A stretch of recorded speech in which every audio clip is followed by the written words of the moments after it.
Hey now, welcome to the Dirty Side of the Track, America's leading Formula One podcast. I'm Brian, that's Rob. It is the off-season week number one. I miss it so much already. How you doing, Rob? Yeah, I'm doing good, thanks. Do miss it.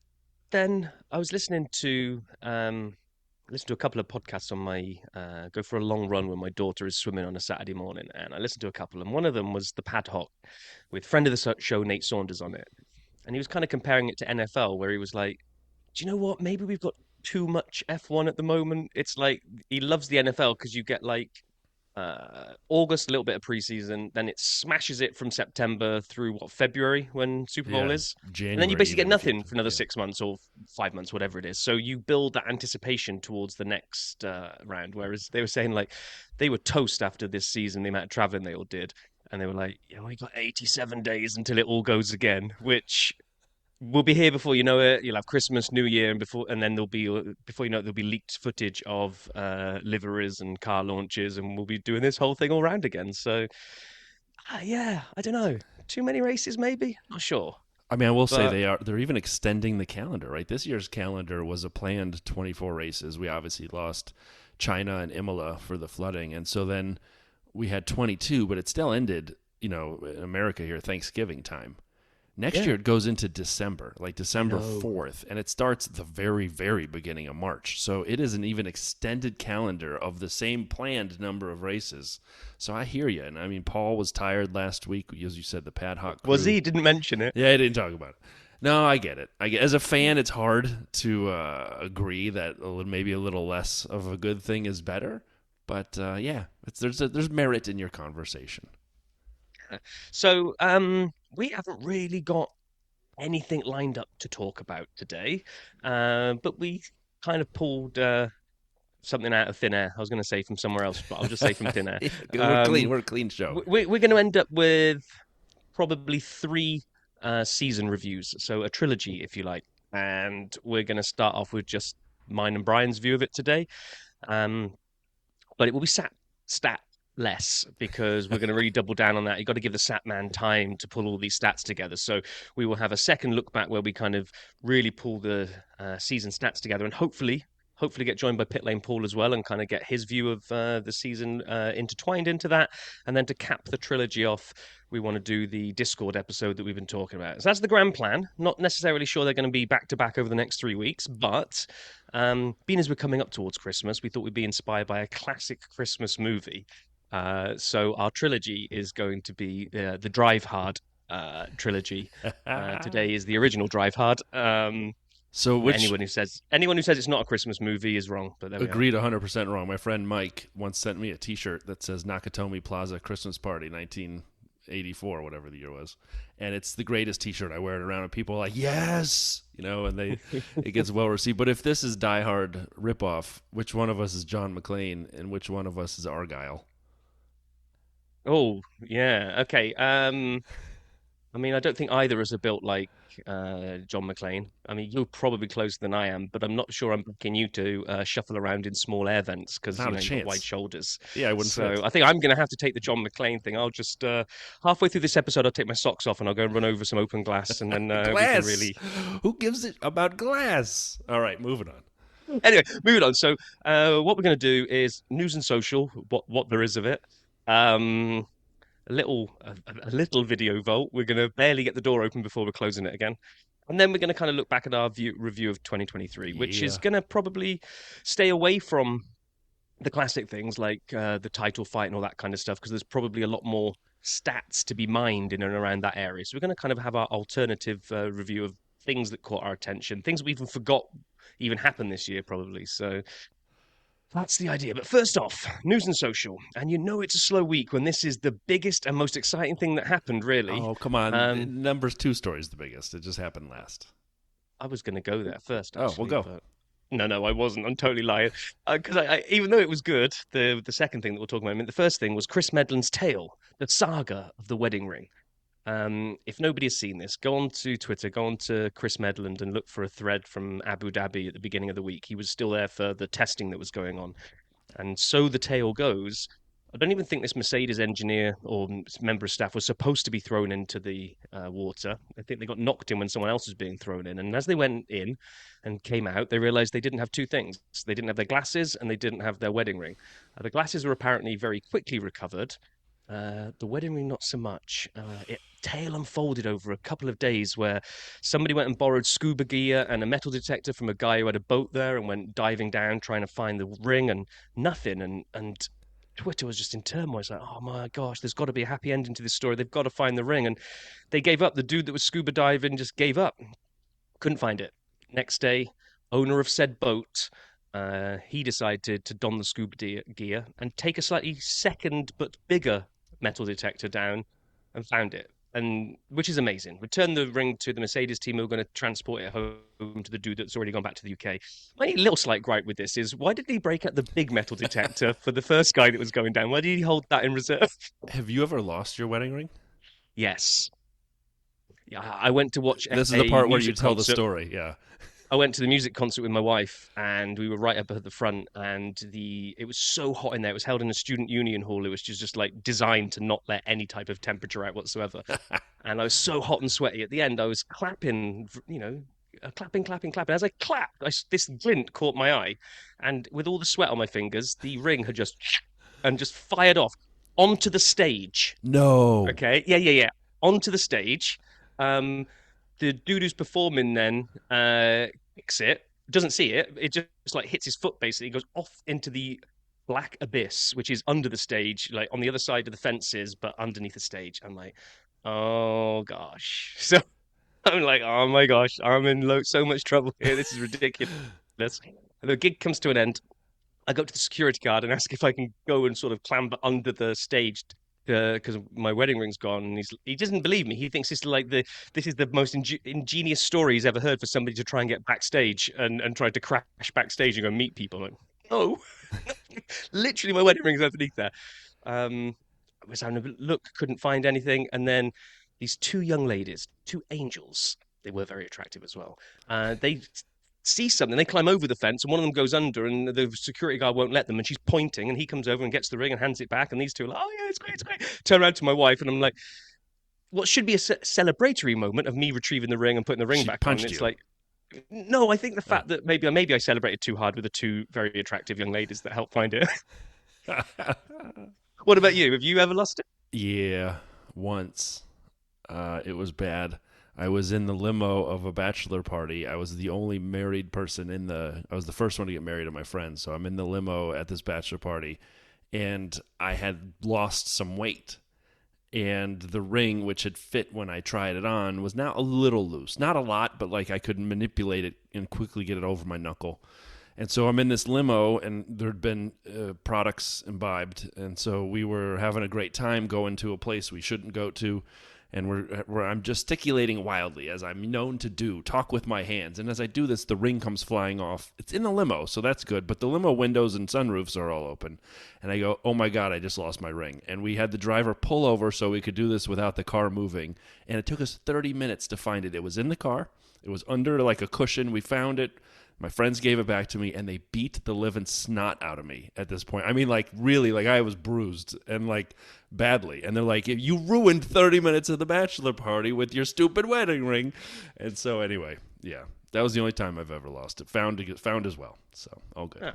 There we are. Look at that. We Look both at had us. wedding ring stories, and neither of us knew them. So look at that. We both learned something new about each other. In terms of learning something new, we learned something new a couple of days ago, or yesterday, or whenever it was, that Williams did retain Logan Sargent for 2024. I feel like you should play the little. You've got it on hand. I'm happy to. Come on. So, coming into 2024, Williams will have Alex Albon and Logan the Sargent. I have a question for you. When and we talked about this last week, when James Vowles was so adamant that they had not signed him yet, you and I both thought it might be a negotiating ploy. But then, during the week, when Vowles says, hey, I want to go back and look at all the season's data before we kind of make a decision here, I'm thinking, uh-oh, this might not be good.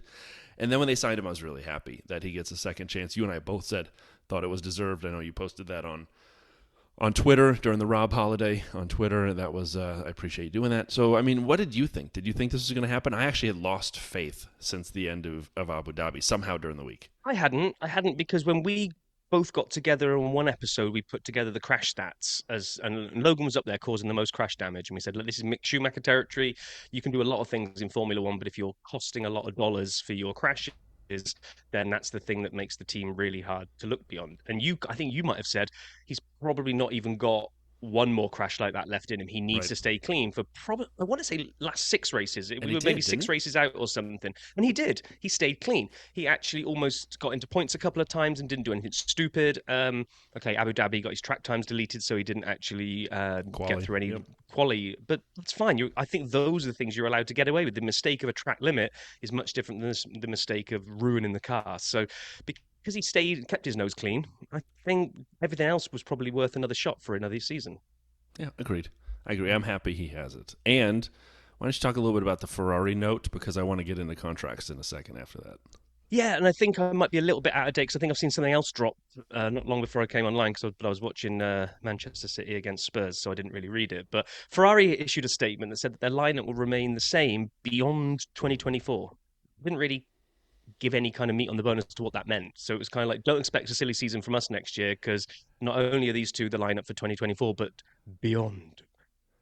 Okay, thanks for that, Ferrari. So you talk about silly season. You can say it was obvious. I don't think it was quite that obvious, but I did predict the quietest silly season ever, and it turned out to be so.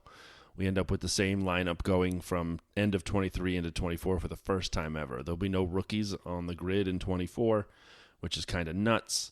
However, I want to talk about the number of contracts expiring in 24 because we are teed up for the greatest silly season ever coming on in 20. I mean, like whatever your expectations are. If you need Fernando to post an Instagram picture of him smiling in Mallorca or wherever with a laugh on his face in the middle of the summer, and then all the things happen after that, it's gonna be double that because both AlphaTauri drivers or Red Bulls Racing, Blue Bulls, whatever they are, will be done in 24. Both Williams drivers will be done in 24. Both Alfa Romeo drivers will be done in 24. Both Haas I don't drivers. know that team. They won't be driving next year. Who's Sorry. Alfa Romeo? Sauber, whatever Sap's bad hat is, team will be driving done in 24. Both Haas drivers will be done. I have a bad one from them, hat, in 24. Both Alpine drivers will be done in 24. Now, McLaren has both drivers locked up through 24, so they will not participate. Both Mercedes drivers are locked up beyond 24. They will not participate. According to Rob's note, it sounds as though both Ferrari drivers will be retained beyond 24. They won't participate. But Fernando is done in 24. Who knows when Lance's contract is up? The thing is like, He doesn't have a contract with his he's dad. just, however, he's just as a pocket money arrangement. And Checo's the other one. But that's well over half the grid. And there are a lot of drivers who are young in that group who are talented and will be in demand by other teams. So I anticipate some wild silly season during 24, starting in the summertime. So you're going on record. This is the same way that you predicted the quietest ever, which was obvious prediction, and this is a pretty obvious one too. But I do anticipate. It was as obvious. I think there was a lot of swirl that maybe one or two drivers might move, but you pulled it. You said, I have to give you credit where credit's due. Very, very early on, you said quietest silly season ever. Fact. This will be the musical chairs edition of 24. So some people will lose a drive, and we will see some, quote, rookies, even though they may have taken a year off. Liam Lawson, Teo Pourchaire, there's others who will get a sniff. But to me, Liam Lawson will definitely be on the grid in 2025. I mean, that's in my opinion. Oh no, it's too early for Audi to be making any driver announcements. Are we getting Sebastian Vettel back on the grid? I think Seb's done. I hate to say it. But I think we'll see some of these drivers that we mentioned move teams, and it'll create dominoes. And I don't think it'll be quiet. I think it'll be loud. And I think it's going to be fun to watch. And yes, some will stay. I mean, I could definitely see Valtteri staying at Sauber for 25, 100%, like as an example. But I definitely see a lot of these guys moving. And I think there'll be movement in season too. Not just announced in season for next year. I think there'll be in-season movements. And I think switcheroos going on like we saw this year with Yuki just wants one season where he has the same person that he can talk to all season, though. He had a lot of teammates. Anyway. I got 3 things here, which I'm not going to say I've stolen from the Engine Braking podcast because I'm going to give them the credit that it came from them. I was on Yeah, my you're run listening citing to the it. three things that Dan and Blake or Brake or Engine Mode 11, whatever you want to call these guys, were speaking about, which kind of got me thinking. I was like, oh, do you know what? That is pretty good. So, first off was. Does Max get a bad ride on everything? Do other people are they allowed to get away with things that he isn't? And they were saying, Max overtaken in the pit lane in Abu Dhabi. He was literally on in the speeds like doing at least 12, 13 miles an hour. I mean, it wasn't exactly dangerous when he went past anybody, but everybody lost it. They were like, oh my God, Max needs to be ejected from the sport. That's dangerous, putting other people into blah, blah, blah. Apparently, I didn't even remember seeing this, but I went back and checked and they were right. Fernando did exactly the same thing. And the reaction was silence. It's like, oh, it's Fernando. He can do what he wants. It's fine. So crime is not a crime when it's everyone's fan favorite Fernando, but if Max does it, hang him now. Well, I think I think this is correct. I think this is 100% correct because he's in the spotlight and he is the most, sort of lightning rod of attention type driver. I mean, he's always found a little thing to do that annoy his haters and really are harmless. Like when he Yeah, would pull up last year next to Charles, when they had a battle, when Charles actually had a good car, and they would go back and Max was under the safety car would run up right next to him and then back up and then right next to him back up, and it was just annoying. But it wasn't. There was no problem with that. He never overtook him, and other people did it, but Max was the only one who got the problem. So I agree with you on yeah, this 100%. It's the same in basketball. Like Shaq would get fouled all the time, and they never called it because it's Shaq. He's so big. He's a giant. They're like a separate set of rules. Max is so good and talented and such a lightning rod of attention. There's almost like a second set of Max rules that are in effect, and it's yeah, not fair to yeah. him. The other thing they picked up on was we mentioned it last week. The commission that had come out and said that tire blankets were going to be retained next year. They weren't going to get done away with. But Blake kind of used his old engineering kind of perspective to say, do you know what? I wouldn't be surprised if someone's done some calculations here that this isn't going to be the environmentally friendly thing that they think it is by taking away these blankets, because the downside of taking the blankets away is that cars will now have to do multiple warm-up laps in quali in order to be able to put that one in. So at the moment, you come out on warm tires, all bad tire warmers, bad for the environment. But a car can go out on an out lap, put a banker in or put a hot lap in, and then do an in lap. So 3 laps because of um, the tire warmers. He said, has anybody done the calculations to work out if they've got to do 2, maybe 3 warm up laps before they can put the hot one in and then come in? So we're now maybe looking at 5 laps rather than 3. How much extra fuel are they burning in those 2 laps? Which will potentially not save the environment as much. I was like, okay, that's a good point. We saw that in some of the sessions this year that kind of they couldn't get tires up to temperature. So yeah, I think there's been a big rethink on that one. The last one I want your view on, and I really hadn't thought about this, having not been on the other side of the fence, and maybe we ask Paul about it, is this ban on the 2026 development. So it's not the power units, it's all the chassis and the aero and all that kind of stuff. Everything to conform with the new regulations. They said you're not allowed to work on that car Right. until 2025. Right. We talked about this. Yep. And yeah, and what Blake said was, hang on a minute, it's a new set of regs. And what tends to happen is that the FIA let the teams have at it and go off and develop all their concepts. And then they tend to have this kind of I'll show you mine if you show me yours type thing where the FIA will come and have a look at these new concepts they've come up with and gone, yeah, that's not really what we were intending in these regs. And no, or the teams might even approach them and ask for, does this conform? I don't, we're going to do this whole thing. They might seek approval to make sure they're going in the right direction and don't burn a whole bunch of cash on something that transpires to be illegal. So if they get away with all of that, because apparently that typically happens like quite far out from the set of a new set of regs, are they cutting off their nose to spite their face here? Are they worried that Red Bull are going to go off and dominate again, or what? Because he said it just seems really, really weird to not let teams develop against a new set of regs, to see what they come up with, to see what direction things are going in, to see that the regs are going to do what you intended them to do. It seems like very weird for the FIA to have kind of pulled that move. I was like, I'd never thought of that. I was interested to see what you thought, Brian. I hadn't thought of it that way, but I do think of it in a new environment of the cost cap era, which is we've not had regs developed in the cost cap era. True. So in that regard, I kind of get it.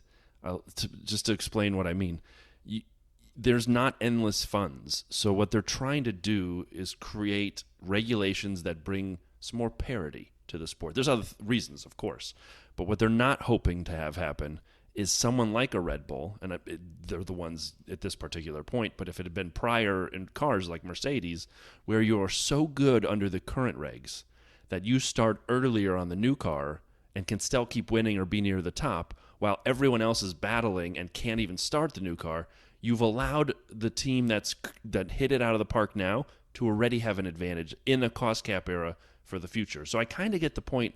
What they're trying to do is keep that theory and sort of ethos of the cost cap to say we're trying to bring some level of parity to the sport, and by doing that we're not going to let the people with the home runs going on start early, and you're basically locking in Red Bull and to some extent a McLaren at this point, or a Ferrari or Mercedes, above everybody else. And there's no chance, if you could start early, that we'd see Sauber or we'd see, like a Haas or a Williams make that leap. But if you give everyone the same amount of time and kind of the same amount of money, then I think there's a better chance of having that parity. So that would be my only counterpoint to that point. I was going to say the flip side to that is, you get someone, let's say a Williams, that because there isn't going to be such a long time to sort of fine tune your design, you're going to crush it into a season now. Basically, you're going to have to do it in the 2025 season to be ready for 26. So you do this thing that you're pretty sure is in the regs, and you go all guns blazing on that, and then they say it's not. We'll redevelop your entire car because. It's the same risk for everyone, though, right? True. So, it'll be fun to see how it all plays out. But that was it. That was it from kind of news and social this week, really. Not a very quiet week. Lots of drivers on holidays. People heading back tired from traveling around the globe all year. Yep. I did see, if you follow Pit Lane Paul on Instagram, then he might have even put it on Twitter as well. He did his end of season travel video of all the places he's flown to. Oh my gosh! Talk about air miles. I mean, it's unbelievable. If you haven't seen it, go find it on Instagram on Pit Lane Paul's account, because it is epic the amount of time he spent in the air. Forget traveling and airports and the front and back end, but just literally on a plane. Now we have even further evidence of why he was so wiped out at the end of Abu Dhabi. But you know what's never wiped out? The video vault. Let's open that bad boy up. I got to make sure I find the closer quick, too, because this is a fast one. All right, it's open. Best team radio moments of 2023 on the Formula One channel. Now, they did, of course, because they have this partnership with Paramount Plus. They had to throw a little Paramount Plus at the end of it. I don't know why, but okay. 8 minutes and 30 seconds. It was great. And this is the only one I had time to do this week, and I'll explain that in a second. It was great. I just love sort of these retros they do at the end of the seasons where they go back through best team radio, best overtakes. They make some of the animated stuff. I'm here for it. And so this is the first one that I found from this season, best team radio moments. My favorite, I think, was 2 or 3 in the queue, and I'm going to give this little spoiler, but I'll let you have the other 20 to yourself, or I guess 19 others to yourself. When George says, "Has anyone reported rain on the track? Or is it just me with sweat in my helmet?" And they're like, "Nope, just you, mate." That one still makes me laugh to this day. I got to put that on my list to go find, download, chop, and get ready for next year. So we need that in the soundboard for next year, for next season. 100%, 100%. And that was the only video I had time to watch. Before I close it, I'll explain why. I had the opportunity, and I'm the luckiest guy around. I have both of my parents, and my mom's quite hit a milestone birthday, I'll say. And so for her birthday, I took her and my pops to see a Marquette basketball game. Marquette's a college here in the States, and I grew up right near it. And so as basketball fans, my parents, we watched a lot of it. And so we've built this allegiance over, quite frankly, my entire life to watching this basketball team. I didn't go there, but they're fun to watch. And they're having a great season. And I somehow scored tickets to a luxury box for a game in Madison on Saturday, yesterday.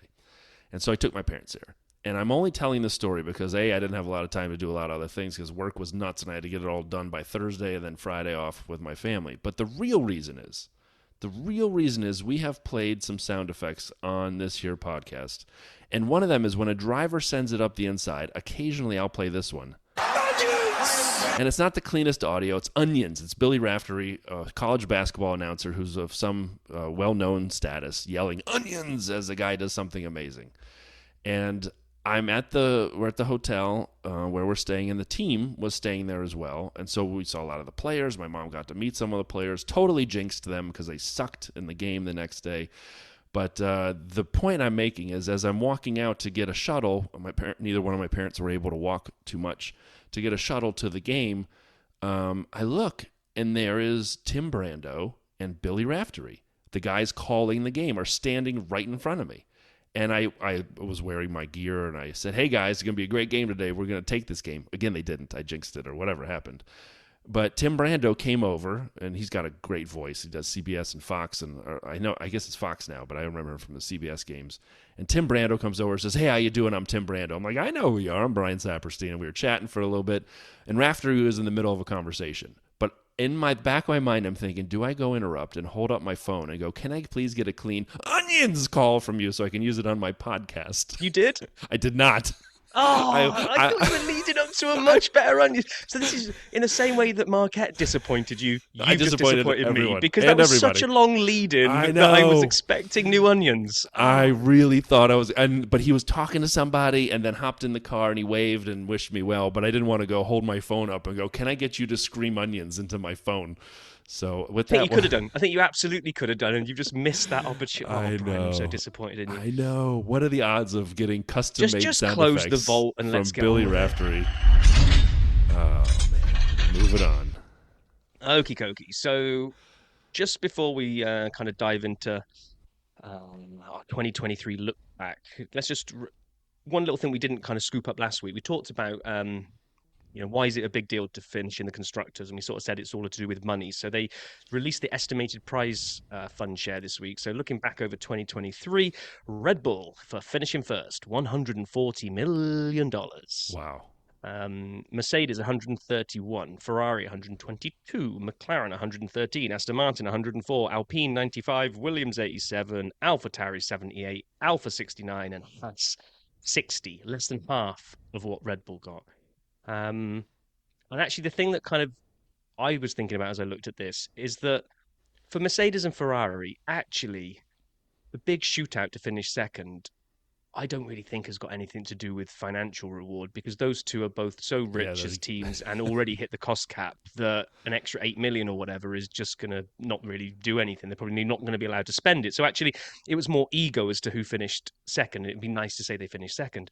You look on the bottom end and you think people like France that can't hit the cap at the moment, that's really disappointing for them to have finished dead last. 60 million. I mean, I'd love $60 million, but when you look at the prizes all the way up the rest of it, they're already at the back. I know they'll get the most wind tunnel time, right, for sucking so hard. Yep. But they've only got 60 million to kind of go towards a number they can't already hit anyway in terms of the budget. They're going to have to find some big ass sponsors with deep pockets who want to say, I know you're terrible, but here's a boatload of money to help you less terrible. Well, and here's the kicker when you kind of think about it. I don't think does Haas have their own wind tunnel? Or are they renting time? Because I know, it was a big deal when McLaren built their whole new situation with their own wind tunnel. Yeah. And all these things. Not every team, I don't think, has. I would think Alpine does because of the legacy of Enstone. I don't know. Anyway, my point is it a little bit like you get the most wind tunnel time, you get the least amount of money, but now you got to use your least amount of money to go rent some wind tunnel time because you can use it the most. I mean, like Aston Martin with their new facility. Yes, Haas, that will cost you 60 million for wind tunnel for 5 minutes. Yeah, so I thought that was interesting. But I agree with you.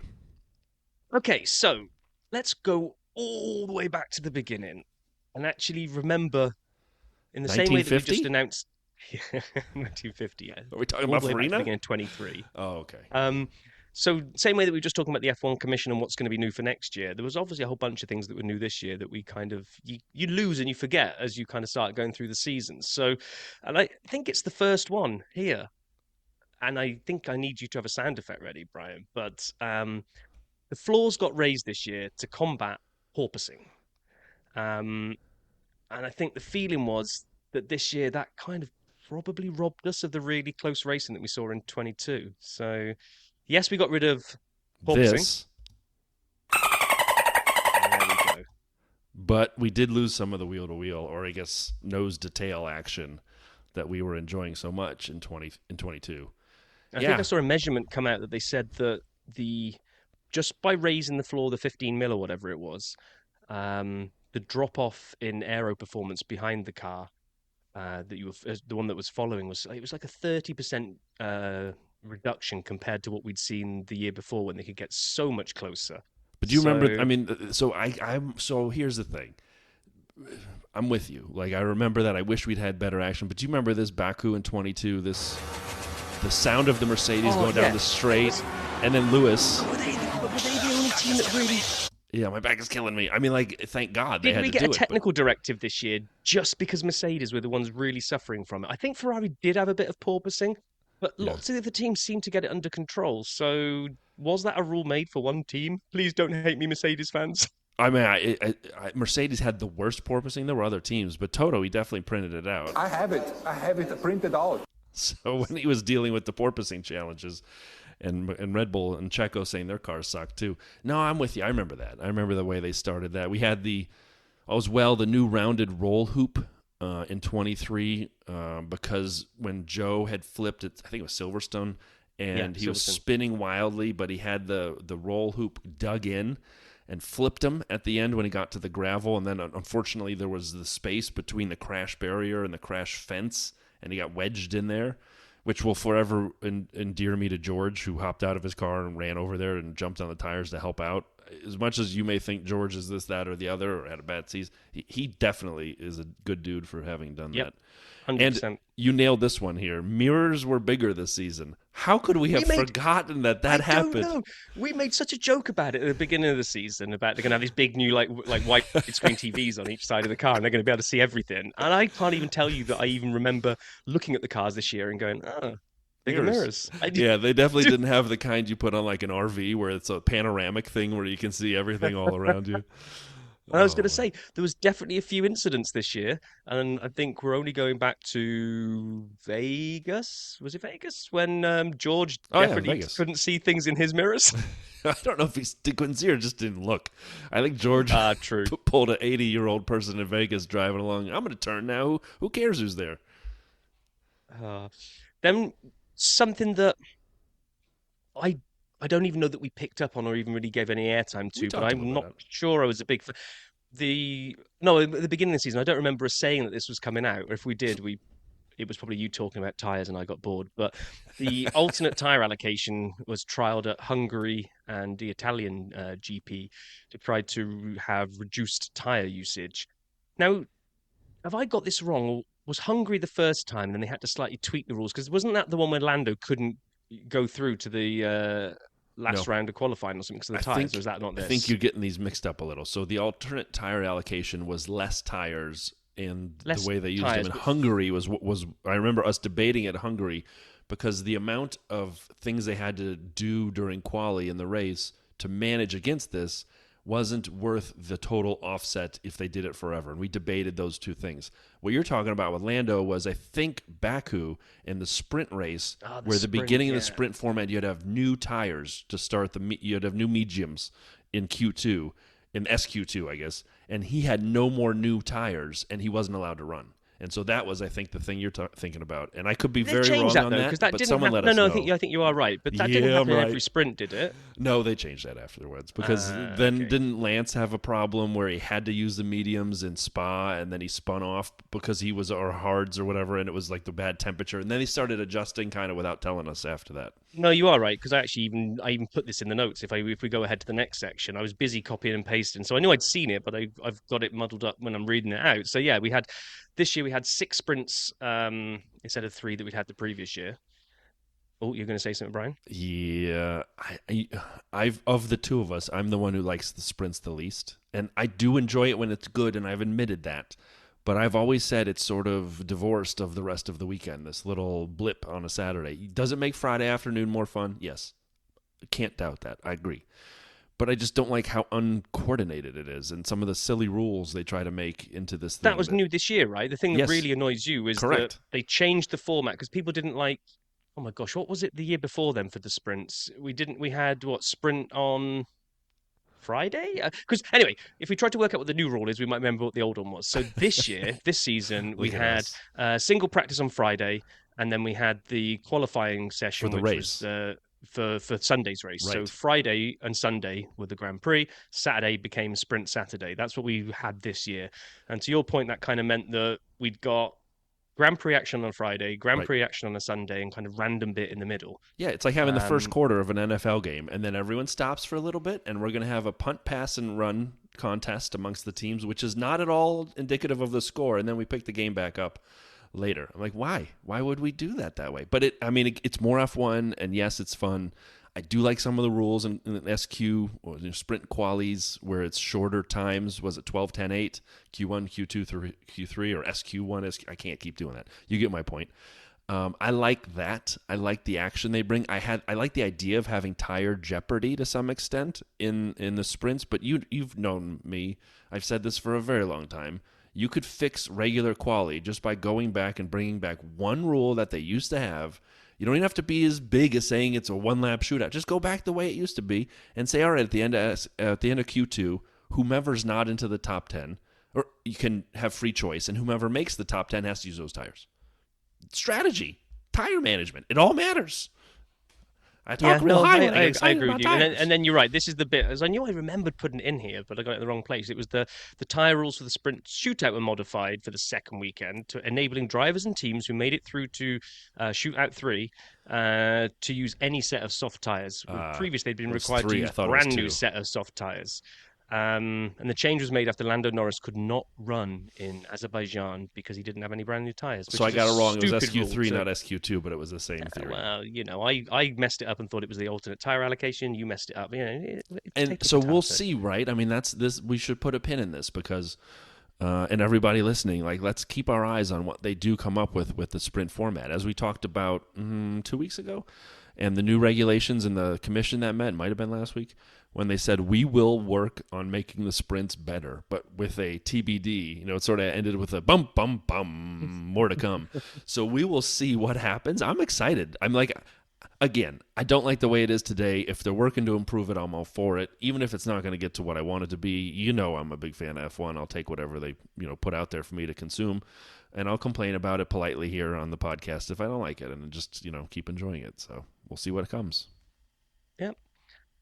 And then if we kind of look back at some of the little things that stood out across the year, if again put the title fight to one side because we'll go into that in more detail. If we go all the way back to the beginning, What fight?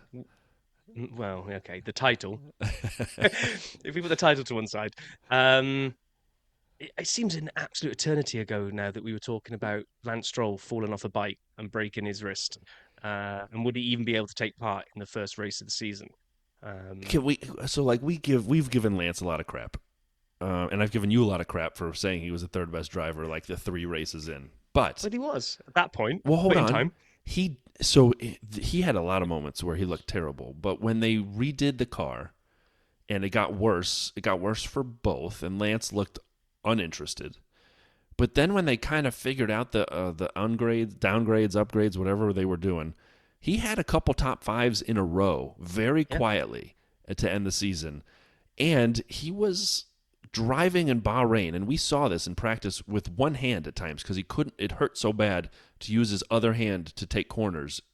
And that guy who we like to joke about and rip on, he's a tough dude to go out there with a broken wrist and another hand that's damaged. And we weren't even sure he could pass the can you get out of the car fast enough test. And he still finished very well in those first few races. So, yeah, I know we talk about him, the cycling accident, and we like to poke fun of him at times. Lance acquitted himself pretty decently over the course of the year. Yeah, he did. I mean, we didn't have a Latifi or a Mazepin this year. Well, De Vries was as close as it was going to be, and he wasn't that bad. De Vries. Well, talking of De Vries, so yeah, that kind of the other kind of thing, especially talking about broken bones as well.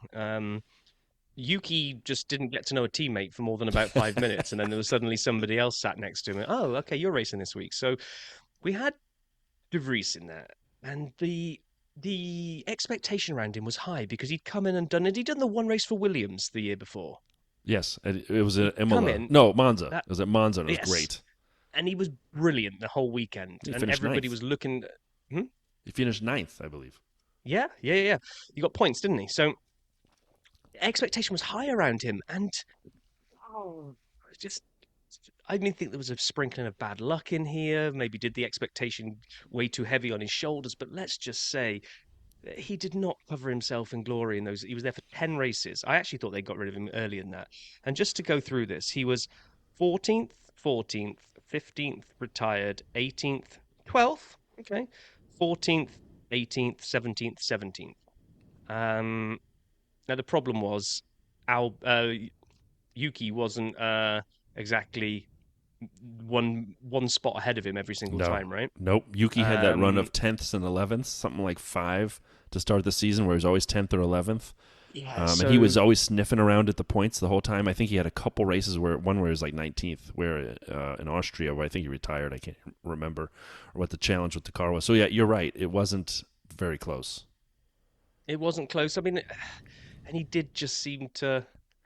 There were no sort of green shoots of recovery. If anything, he kind of some of his best results were at the beginning of the season. He just seemed to just drop into this 17th and 18th malaise that he just couldn't break out of. So, all hail the honey badger.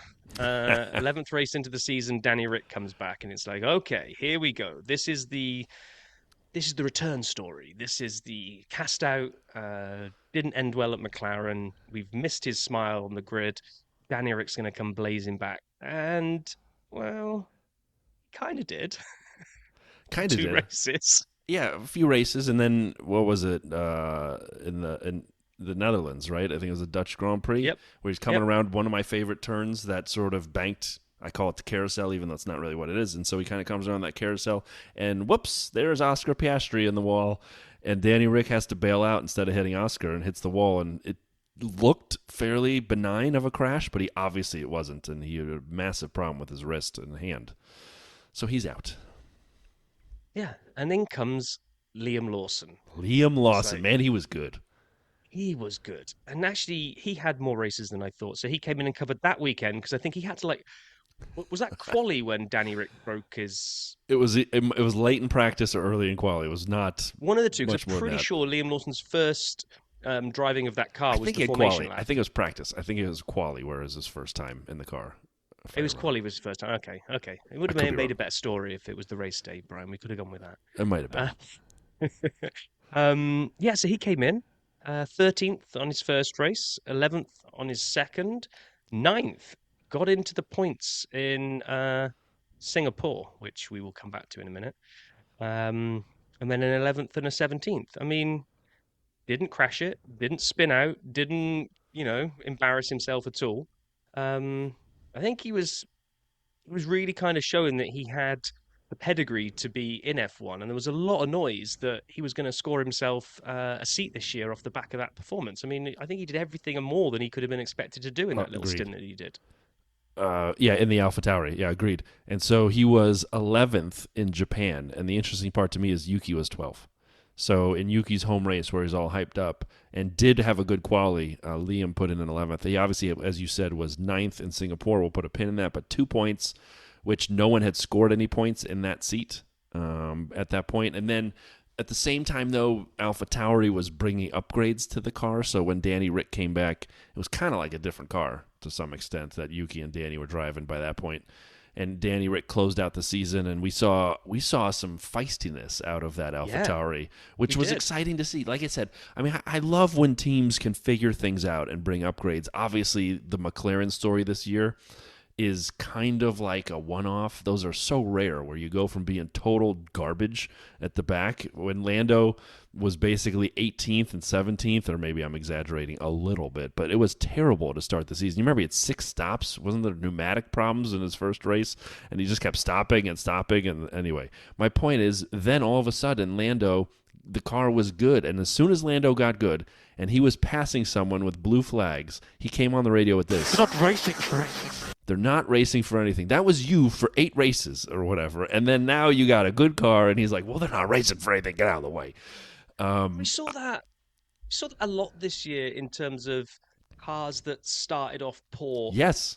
and really found something. I It mean, was exciting. this is probably just me being old now and just my memory is not fantastic. But I don't remember feeling like this. I know upgrades do improve performance, but McLaren first handful of races versus McLaren second half of season. I mean, that was 2 different cars. We don't normally see a car go from pootling around the back, thinking, why am I even bothering, to legitimately challenge in the Red Bulls, especially on qualifying and to some degree in the race pace, depending on the track. We just don't see that kind of Lando turnaround. was 17th in Barcelona, and after the upgrades were applied in Austria 2 races later, he was 4th.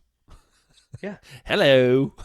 And then he went on a run of, didn't he go on a run of podiums as well? Yeah, well, he was 4th in Austria, and then 2 podiums in a row. He had a 7th, a 7th, twice, and right? 8th, and then 2 more seconds, to your point, and then a 3rd and a 2nd. I mean, that car was good. And Oscar, by the way, same kind of thing, same meteoric rise when they got the upgrades on his car. It wasn't in Austria. It took an extra race or two. Because sometimes teams will see how the delta between the two cars will upgrade one, not because they're showing favoritism to a driver, but you have to have some like a control of the old car and then the variable of the new car. So people always someone will say, "Oh, it's obvious they're going to give it to Lando." Well, maybe they give it to Lando because they trust him to bring it home, but it's not it's not a favoritism thing. It's we need a control in a variable group, like any good science experiment would do. Cool. So yeah, it was. I agree with you. It was fun. I know. I do love, but yeah, it was fun. This season saw a lot of upgrades to a lot of cars, and then we always joked about what happened to Aston Martin with the downgrades, where they were so competitive, and then other people caught up to them, but at the same time, they put things on the car that didn't work. Haas did the same thing. Yeah. So it was fascinating to see some teams like, not so good with the I'd love to get somebody on, if anybody, obviously we could try and tap Paul up to find someone for us, but if anyone happens to know anyone out there that works in this area, because I'd love to understand how you go from developing something which you're pretty sure is an upgrade to, with all the science, all the 3D modeling, the wind, everything, and then you stick it on the car. It must be heartbreaking when the car goes around the first set of practice sessions and you go, "Oh God, take the upgrades off." I mean, could you imagine? And one last note on this before we move on. We did know, and we talked about this, the whole world talked about this, but in case you missed it and were newer, the McLaren that they started the season with, they told us in preseason testing and at Bahrain, this is not the final car. It will change. We know that. We're working on what it's supposed to be. So they showed up with a car they knew was bad. But no one expected this kind of upgrade. I thought it was going to be like what ended up with AlphaTauri, where you move up a couple spots and you have a good race and you compete for 8th. I didn't think we'd see podiums from 17th all of a sudden. Not just Lando either. I mean, Oscar's put in absolute stellar. Amazing. And again, I don't want to go too big on kind of our views of drivers. We're going to have all that backed up by stats. But great little game that I think caught my attention subconsciously, trawling through Twitter a couple of times, but I know we never spoke about it on this pod. But apparently it ran for pretty much like the whole season. And I love this. I love this stupidity of blokes messing about. Let's put it that way, right? The sticker game. And if you've probably seen this, and I know I saw some Ferrari admin posts and people doing videos where throughout the season, Red Bull, Ferrari, and McLaren basically engaged in a full-on sticker war. And the idea was to place your team sticker on equipment of the opposition. It ratcheted up such a level that they were actually then trying to get the stickers on the other drivers. I hadn't even seen this. I've gone and watched it. This is brilliant. In Abu Dhabi, Verstappen managed to get Leclerc's overalls covered in Red Bull stickers. But then Ferrari managed to get him back. But the best one was that through the drivers' parade, Verstappen managed to get a Red Bull sticker onto the back of Lando Norris, and everyone else knew, and Lando didn't. And then I saw that little nudge. Look at him; he's got a Red Bull sticker on his back. I love stuff like this. It humanizes them. They're not just these elite drivers that have got no time for anything else. We've heard Paul stories about people punching each other in the nads being one game.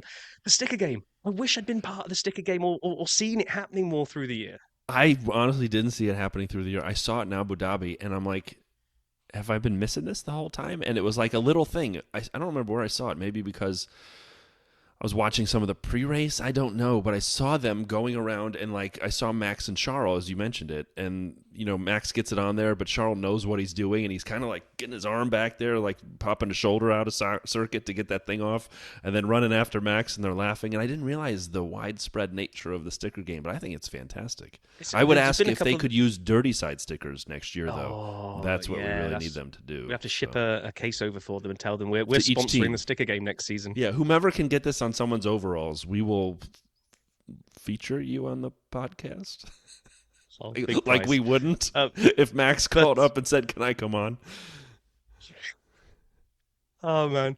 Anyway, so let's sign off on two Yeah, big things. let's do it. One slightly bigger than the other, but the first one was my saddest moment of the entire year. And please, Max fans, don't hate me for this, but Singapore was the little insight into.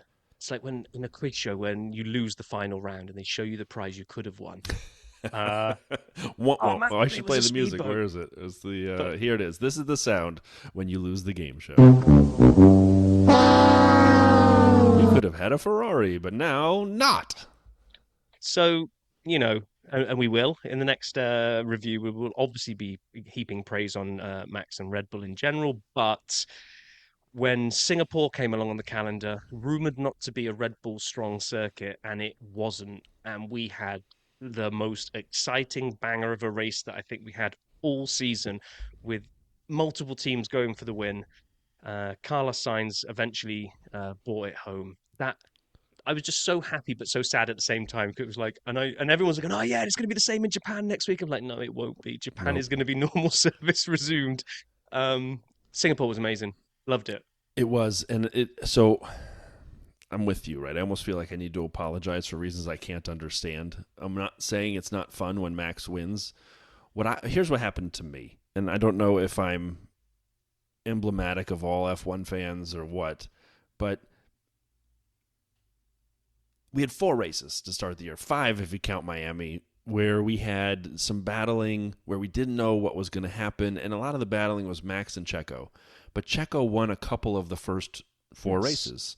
Yeah. And so you're thinking, all right, here we go. The Red Bull's fast, McLaren's crap. Teams are trying to figure it out, but Checo's going to battle Max. And it's not to say that we don't think Max is better than Checo, but 4 races, 2 for each. I'm like, all right, maybe this is a thing.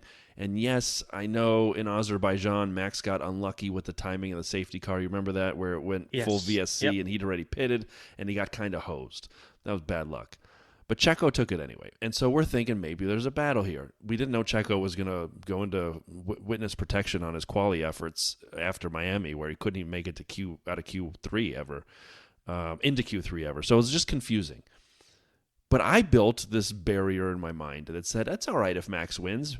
Well, it'll be fun to see who finishes second. And I built this whole narrative in my brain that says, whomever finishes second, the battle for second is just as good as the battle for the lead. I was wrong, because as you said, Singapore was exciting, not just because it was a good race, and it was a good race, but also because that battle for first mattered. And all of a sudden, the thing I'd hidden behind a wall and said didn't matter and I could enjoy a race without it, I'm like, oh my God, it's all this much better with it. Yeah, that was what Singapore did for me as well. It 100% agree with you. I bricked off the part of my brain that says battle for first, second, and third, still the podium. I mean, it's amazing. Just let's It's live for good. second, best of the Yeah. rest. It's great, and it is, and you convince yourself. I guess because Max won so many in a row, you get conditioned into I'm here for second. It's all about second, baby. Congratulations again, Max. But now I'm here for second. What we got? What we got? And then Singapore came around and just one of the big balls on the end of those chains just came and smashed through that brick wall in my mind and was like, Yep. no, this is what it's about. The races for wins are just ridiculously more exciting and more interesting than And races for George second. was on the So, flyer coming up, and Carlos is holding Lando in his DRS like an expert, scientist doing the maths, as you would say, in his head.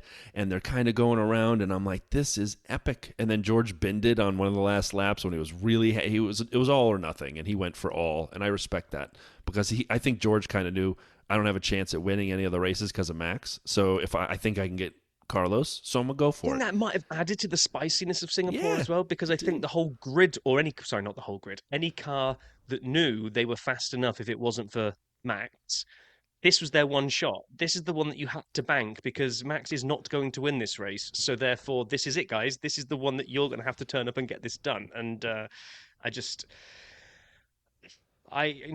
hopes for next year would obviously to be have an actual title fight. But actually, if I can't have that, if Max is going to dominate again, I would just like a few more Singapores. I agree. If we could just have, if Max goes off into the distance and wins it again at a canter, fine. But if we can get Singapore, if we could get just maybe a couple of DNFs for him, just so that some other folk get a chance at winning. So are you suggesting we have Paul walk over to the Red Bull garage and unplug a few things before the race? Yeah, well, that looks important. Click. Yeah. Who needs these, these leads over here? Boop. Now, and last but definitely not least, in terms of our look back over the non-championship element of the season, the highlight for me, I'm going to assume you as well, Yeah, you're good. because we did a whole episode dedicated to it. Just still makes me smile thinking about Canada weekend. It was just one of those memories that is just like with me forever now, because just brilliant. Sitting next to you in your emergency poncho, especially the first time you unpacked it, trying to work out how to put on said poncho. Being fleeced over $50 beers, listening to mispronunciations of Magnussen And Sainz. and Sainz. The whole time? It never stopped. That was the best part. The whole time, just randomly, just generally walking around looking like grinning idiots, looking at each other going, can you believe we're here? No. Can you believe we're here? No. Only to have that go up to levels I could never even possibly have imagined when Paul got us into the paddock. I mean, just chef's kiss of a weekend. It was amazing. It was. It really was. I don't even know what to add. Yeah, the poncho thing was funny. I still think back and laugh. I had this tiny little folded up emergency poncho in the bottom of my backpack. And it rained a ton. And actually, interestingly, one of the team radios from the video vault was Valtteri going through a puddle that looked deeper than his car at Canada. And he's like, the weather is not fit for a duck. And so, and I'm thinking, you're darn right. And as you're driving through that, who's getting drenched from head to toe? Me and Rob. You know why? Because we're walking across the friggin' St. Lawrence River on this bridge with no guardrails and 47-mile-an-hour winds. I actually thought I might die that day. I did too. I've never seen a collective group of idiots walking so far away from the edge because we all knew it was death if you got close, and it was so windy. And the rain is somehow going up my shorts. I don't understand how that happened, but it did. And my shoes were unwearable for a day. I mean, I thought they were fall apart. They were so wet. And the best part is we turned the corner after the bridge, and the dude selling the T-shirts had a joke about it. They're like, what did they say? Freshly washed? Yes. $10 Ferrari T-shirts. Pre-washed T-shirts. Because they're drenched. They're like, you had to wring them out to even see who the drivers were on each of the things. And I was just, coming from the UK where it rains a lot, I was so confident that my Virgin London Marathon rainproof jacket, I was very proud of, because I got it as part of the London Marathon weekend. I'm like looking at you with your whatever it was, stupid Costco yellow $1 yellow poncho, and thinking, well, I'm okay because I've got this deluxe rain jacket. Don't know what rain they tested that on, but I mean, that thing went translucent, stuck to my skin. The highlight for me was being able to use the porta potty without having to unpop any of the poncho buttons. That was pretty good when I could do that. I'm like, that's talent right there. Yeah, I mean, that's the sort of thing you aspire to. So, Rob also made me walk around the track like 8 times. One time he goes, we're going to do an entire track walk in between qualies. I'm like, we are? And the next thing you know, it took us like the full time because the traffic was so bad at the northern part by the hairpin.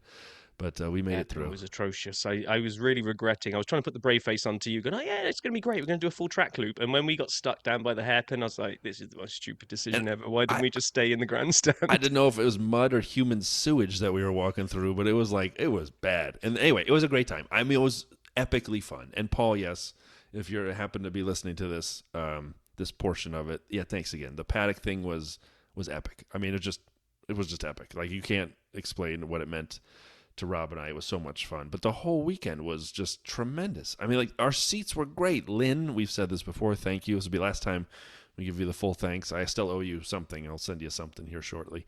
But thank you for letting us purchase the tickets from you, because they were amazing. And, like, the seats we had, you could see the start-finish line. We could see them coming out into the Wall of Champions from the left. And then at the right, we had the podium, and then going into turn 1. And you had all the garages in front of us, and we saw the unsafe releases happening. Both were like, oh, that's going to be an unsafe release. And we could see the TV in front of us with the track commentary. And like you said, when the guy first said Magnussen, I'm like, who now?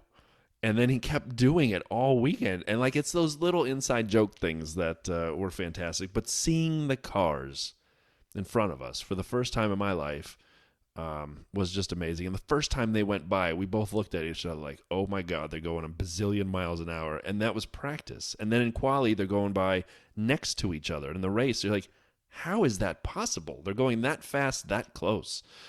Actually, one thing I as well, I don't think I brought up when we did the whole Canada review episode, and even just talking to you, just not on this pod, but just me and you chatting. The one thing I don't think I've ever spoken to you about is they talk about how big these cars are these days, and going around Monaco, what have you, they basically can't barely have to do a 3-point turn to get around some of the corners. They're so big now. That actually really hit me when we were stood like touching distance to Valtteri's car in there. It is a big piece of equipment. I'm not talking about his ass. Buy this calendar. I mean, I knew that we were going to get to see them in the flesh going by on the racetrack, but actually to have that experience, to be in the garage and there right next to the thing, like I joke with you, I could have hopped in it, been arrested and deported. But yeah, I mean, I think you just get thrown in the St. Lawrence River. It's like, good luck to you. So I mean, really, the big ask here is. Looks like the Canada ticket sold out, and we didn't have a Lynn this year to be able to get our hands on anything. So if anybody who listens is either exceptionally rich or knows someone who's exceptionally rich that wants to sponsor the Dirty Side on tour next season, we will willingly take tickets. I don't know what we're going to do, Brian. We're going to have to maybe go and knock on ESPN's door again and say, come on, don't send all these professional reporters to races. Let's have a real fan's eye view. Let's have the Dirty Side on tour. I mean, it can't I'd do hurt all 3 American races next year. Yeah, it can't hurt to try some either media type things or talking to other people. And yeah, we'll see what's what. I may still have a hookup for us for Canada for next year from a different angle, but I've no promises. So. Well, you've said it on the pod now, so that's basically. Well, I also said no promises on the pod. No, so, that bit doesn't work. You gonna cut that out? Take it back. Yeah, all right. So there we are. First off week of the postseason. I'm not even sure that makes sense. No, nope. It's an on week of the postseason. It's an off week of racing. It is an on, first on week of the off season. Anyway, we'll be reaching out to Paul to try to sort out a review with him. Like I said, Sap is now going to go and bury himself under statistics, because we will do a proper pull apart of every angle that you can think of, and even more that you have never even thought of. I'm just putting the pressure on you here, Brian, for the world's biggest set of stats ever. I'm ready for it. And with that, we like to thank everybody for listening. It's going to be a fun off season. As we joked last week, there's a lot of stuff in the hopper that we're planning, so make sure to stay tuned. And as we get into the month of December, wish everyone a very happy holidays upcoming. Join us next week for more fun on the Dirty Side.